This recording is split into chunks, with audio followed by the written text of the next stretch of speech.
हाय, मी आपला विकास मेमाने आणि मी कृषीमध्ये जॉब करतो. तर मला बऱ्याच मुलांचे मॅसेज आले होते की आपलं कॉन्ट्रॅक्ट किती महिन्याचं असतं. तर डिपेंड तुमच्या पोझिशनवरती आहे, तुम्ही कुठल्या पोझिशनला काम करता. ऑफिसर लोक जे असतात त्यांच्यासाठी एक 4 महिन्याचं कॉन्ट्रॅक्ट असतं. आणि जे किचनमध्ये गॅलीमध्ये जे काम करतात किंवा HKमध्ये किंवा FME सर्व्हिसमध्ये त्यांच्यासाठी एक साधारण 7 ते 8 महिन्याचं कॉन्ट्रॅक्ट असतं.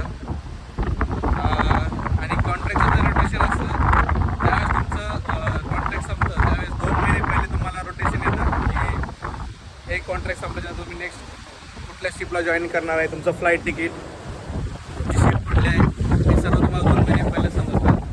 त्याच्यामुळे ते असं होतं, काही मुलं समजतं की एक कॉन्ट्रॅक्ट झाल्यानंतर आम्हाला पण रोटेशन भेटणार नाही. असं काही होत नाही, तुम्हाला नेक्स्ट रोटेशन पण भेटतं.